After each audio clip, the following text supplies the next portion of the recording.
A kingdom divided, the rise of darkness in the War of the Crowns. The darkness does not come from outside. It rises from within, where the heart forgets the law of Ma'at. Christian Jacq, the War of the Crowns. Egypt, once a land held together by the divine thread of harmony, now trembles on the edge of chaos.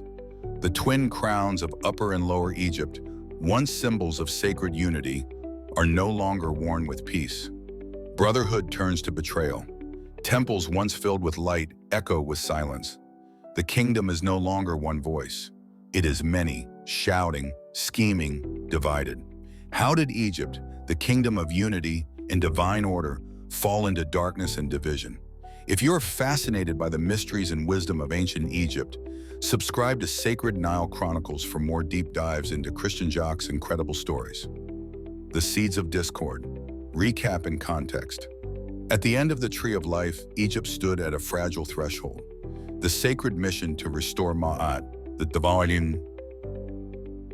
divine order, had barely begun when the forces of Case, long dormant, began to stir with renewed hunger. Sesostris, chosen by the Pharaohs and guided by the teachings of the master priests, had taken his first steps into a role far greater than himself, that of a unifier, a restorer, a warrior of light. But light always casts a shadow. Even as Sesostris uncovered ancient truths and claimed his place among the faithful, his journey awakened enemies both seen and unseen. The forces opposed to truth had not been idle. They had simply been waiting. And now, with the return of the sacred tree and whispers of an ancient power reawakening, the time for waiting had ended. In the War of the Crowns, the consequences of what was once hidden now erupt in the open. Egypt, already weakened by internal doubts and corrupted officials, begins to fracture. The two lands, Upper and Lower Egypt, which should be united under one sovereign crown, begin to splinter politically, spiritually, and culturally. At the heart of this unraveling stands Sesostris. He is not a king, not yet, but he is the symbol of resistance against the rising tide of darkness. A man of vision and inner strength, molded by sacred teachings and purified by trials. He carries within him the hope of a civilization. Yet his path is anything but certain. Each step forward draws new enemies from the shadows, those who hunger for power, those who mock the divine law, and those who serve forces darker than the mortal eye can see. Among these enemies, one in particular begins to rise with terrifying influence. Cloaked in secrecy, this antagonist does not simply oppose Sesostris, he seeks to erase the memory of the sacred altogether. Manipulating rulers, priests, and commoners alike, his strategy is insidious. To divide Egypt from within, to fracture loyalty, to desecrate the temples and sow confusion in the hearts of men. It is during this phase that power begins to shift in ominous ways. Alliances once bound by sacred oaths begin to crumble. Ambition, jealousy, and fear become stronger than truth. The voice of Ma'at grows faint as self-interest becomes the new commandment. And then, a critical rupture. A moment when one who once stood with Sesostris chooses betrayal over brotherhood. A fracture not only of loyalty, but of destiny itself. That act, the breaking of trust, echoes across the land like a curse, opening the gates for darkness to rise. This is not merely political conflict, it is a spiritual war, a war for the soul of Egypt. And so begins the War of the Crowns, with a kingdom that no longer remembers its divine purpose, with rulers drunk on power, and with a hero facing not just the threat of death, but the deeper danger of despair. The seeds of discord have been planted. What will they grow into? Power and corruption, the internal conflict. As Egypt's outer unity begins to dissolve, the true war festers within. Beneath the golden mass of nobility and divinity, a far more human struggle unfolds. A battle driven not by invading armies, but by pride, jealousy, and greed. In the War of the Crowns, Christian Jacq paints a vivid portrait of a ruling class slowly poisoning itself. The Pharaoh's court, once the seat of divine authority, becomes a stage for manipulation and deceit.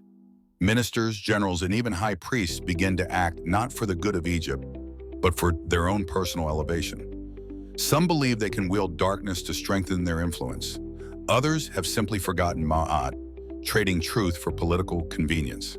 One of the most chilling scenes in the book takes place within the hallowed halls of a temple, where a sacred rite is twisted for political gain. A high-ranking priest, once entrusted with preserving the balance between the heavens and the earth, secretly meets with agents of the antagonist. He does not wear the face of evil, he wears the face of ambition. And in that ambition, the rot begins to spread. This is not a single betrayal. It is a pattern. Governors sell loyalty to the highest bidder. Temple guardians turn a blind eye as sacred relics are stolen or corrupted. Soldiers, once sworn to protect the land, now enforce the will of shadowy figures, hunting down those who speak of truth and unity. The internal conflict reaches a breaking point when trusted officials, men who dined at the same table as Sesostris, begin to question whether loyalty to Ma'at is still worth the cost. They speak of necessary compromises, of new alliances, and of realpolitik. But beneath these rationalizations lies one terrifying truth.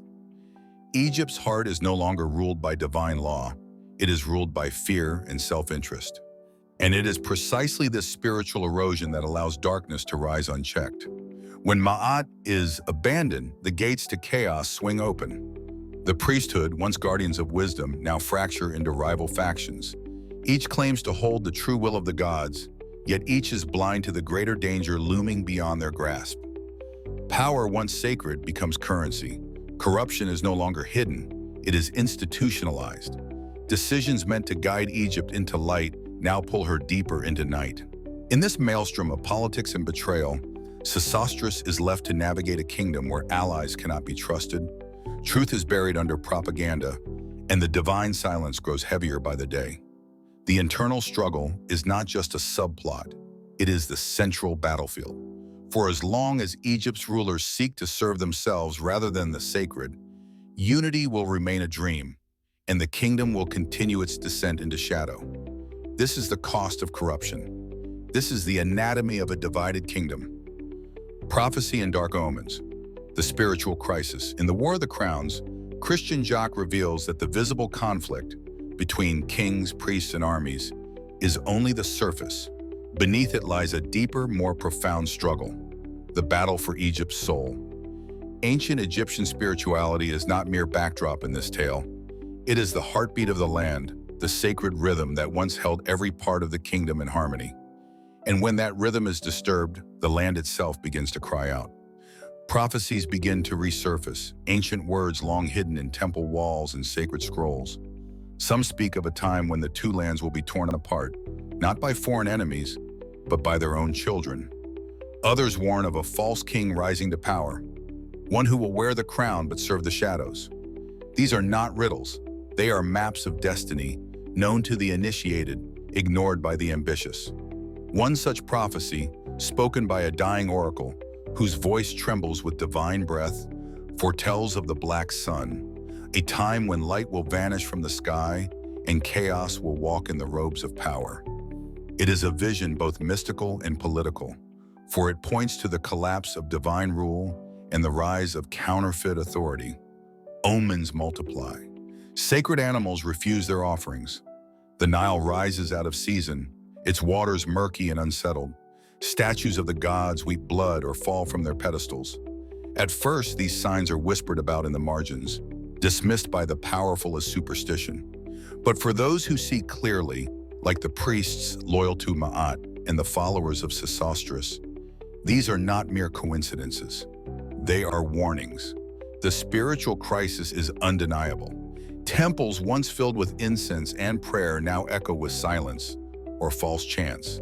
The connection between the divine and the mortal realm, once vibrant and flowing, has become fractured, brittle, strained. The priests who remain faithful walk in fear. The sacred is no longer protected. This decay mirrors the kingdom's political fragmentation. Just as the temples fall into disrepair, so too does the unity of the crown. The land is divided into fiefdoms of power, each serving its own power, its own truth. There is no longer one Egypt. There are many, each lost in its own illusion. Christian Jacq uses rich symbolism to convey this unraveling. Darkness does not only cloak the land physically, it seeps into the dreams of men. Nightmares haunt those in power, and silence replaces divine guidance. The scribe's pen, once used to record the will of the gods, now writes decrees born of ego and fear. The balance is broken, and the scales of Maat lie shattered. The most haunting image in this part of the story is a temple left in ruins, not by war, but by neglect. Vines overgrow the altar. The sacred fire has gone out, and in that emptiness, one can feel it. Egypt has forgotten who she is. The kingdom's spiritual heart is sick, and without healing, without a return to divine order, the path forward leads not to glory, but to complete and utter darkness. Battle for the crowns. A kingdom-divided war is no longer a distant threat. It is now the rhythm of life in a divided Egypt. What was once a sacred realm unified by the balance of Maat is now shattered into rival powers, each claiming legitimacy, each seeking to wear the crowns of Upper and Lower Egypt. The conflict is no longer hidden in whispers and secret plots. It erupts into open battle, pitting brother against brother, truth against treachery. One of the major turning points in the War of the Crowns is the siege of a sacred city. Once a stronghold of light and wisdom, it becomes the epicenter of chaos. Sesostris, now a leader in both spirit and action, must defend it, not only from invading forces, but from betrayal within. The very walls of the city echo with cries, not just of battle, but of confusion. Who is loyal? Who has sold their soul to the darkness? These battles are not merely tests of military strength. They are crucibles of character. Sesostris is no longer the boy who sought truth in the temple's shadow. He is a man tested by fire. And yet, the war around him pulls at the very essence of his being. Each command he gives, each sword he raises, brings him closer to the edge of despair. For every victory, there is a cost. For every step forward, a companion falls. Internally, Sesostris faces a torment few can understand. To restore unity, he must fight. But to fight is to shed blood on the sacred soil he longs to heal. This paradox haunts him, and Jacq masterfully portrays his spiritual and emotional unraveling. He clings to the teachings of Maat, yet each battle pulls him further from the peace he seeks to restore. The war does not unite the people, it drives them further apart. Each side claims divine favor. Each claims to fight for Egypt. And yet, the more they fight, the less of Egypt remains. Cities burn, sacred texts are lost, families are torn apart. Even the gods seem to withdraw their presence, as if in mourning. One especially devastating scene involves the desecration of a temple during a nighttime raid. Soldiers break through the gates not with reverence, but with rage. Statues are defiled. Scrolls are thrown to the fire. The sanctuary of the gods becomes a battlefield. And watching from the shadows, a tearless priest whispers, "The gods have left us." The emotional toll is immense. Warriors no longer fight with purpose. They fight to survive. Mothers bury sons. Priests lose faith. Sesostris himself, once so full of conviction, begins to question whether unity is still possible. The crown he hopes to defend begins to feel more like a curse than a calling. The battles in the War of the Crowns do not resolve the conflict. They deepen the wounds. Every clash of swords, every blood-stained victory, serves as a reminder. This is not just a war for power. It is a war for the very soul of Egypt. If you're intrigued by the hidden wisdom, ancient mysteries, and powerful storytelling of Egypt's history, don't forget to like this video and subscribe to Sacred Nile Chronicles for more epic explorations. Rise of Darkness, the villain's ascendant. While Egypt bleeds and falters, the forces of darkness rise, not in grand declarations or sudden invasions, but through quiet corruption, shadowy manipulation, and calculated deception. The enemy in the War of the Crowns does not wear a monstrous face. Instead, he wears the mask of reason, the robe of legitimacy, the smile of diplomacy. And that is what makes him truly terrifying. The main antagonist, never merely a brute or tyrant, is a master strategist who understands that to destroy a kingdom as sacred as Egypt, one must first corrupt its foundations. He does not seek war for war's sake. He seeks control, total, unquestioned, godless control. He knows that power gained through brute force is temporary, but power gained through belief, through fear disguised as wisdom, is eternal. His rise begins in the dark corners of the royal court. He speaks softly, advises prudently, gains trust. He does not attack from without. He infiltrates from within. One by one, he turns nobles, priests, and officials to his cause, often without them realizing the full extent of what they are becoming part of. His genius lies in the illusion that what he offers is stability, that his path is the only way to save Egypt. But what he offers is a lie. A pivotal moment in his ascent comes during a gathering of regional leaders. With subtle rhetoric, he twists the narrative. Sesostris is portrayed not as a unifier, but as a threat to tradition. The temples loyal to Maat are framed as extremists, outdated relics of a past Egypt must abandon. And the frightened, those weary of war, desperate for order, begin to listen. They begin to follow. Through spies and traitors, he undermines the resistance from within. Sabotage strikes vital strongholds. Trusted allies are exposed as informants. Even symbols of hope, the sacred tree of life, the hidden texts of ancient wisdom, become targets for destruction or distortion. He expands his influence not by forcing others to bend the knee, but by making them believe there is no other choice. His rule is not proclaimed, it is accepted, slowly, reluctantly, inevitably. And as his grip tightens, the land changes. Temples are repurposed into bureaucratic centers. Sacred rites are hollowed out, performed without soul. Those who speak of the gods are silenced or labeled mad. The divine connection between Egypt and the eternal is severed, not with a sword, but with silence. Christian Jacq uses these dark characters to represent more than political rivals. They are the living embodiment of Isfet, Kem, falsehood, disorder. Where Maat brings harmony and light, these figures bring confusion and shadow. They serve as a mirror to Egypt's own weaknesses, feeding on fear, pride, and apathy. One especially haunting scene shows the antagonist standing before a defiled temple. The people bow not to a god, but to a man. Not out of reverence, but out of fear. And he smiles, for he knows that when faith turns to fear, the soul of a nation is his to command. This is the rise of darkness, not sudden, but steady. Not loud, but consuming. The villains do not simply challenge Egypt, they transform it. And unless the light is rekindled, there will be no Egypt left to save. Sesostris' test, leadership amidst chaos. In the midst of the kingdom's darkest hour, when temples are desecrated, alliances are shattered, and truth is drowned beneath waves of propaganda and fear, one figure stands at the eye of the storm, Sesostris. But this is no story of a flawless hero. Christian Jacq does not offer us a godlike ruler untouched by struggle. Instead, he gives us a man, tested, torn, and tempered by fire. Sesostris' journey in the War of the Crowns is a profound study in leadership when the very meaning of leadership is being rewritten. He begins not with armies or commands, but with doubt. How do you lead when those around you fall silent? When trusted allies disappear into the shadows or turn their backs altogether? When your words, once honored, are now twisted and used against you? Every step Sesostris takes is met with resistance, not just from enemies, but from within his own heart. He questions the cost of loyalty, the burden of power, and the price of righteousness. There are moments when surrender seems not only tempting, but logical, and yet he presses on.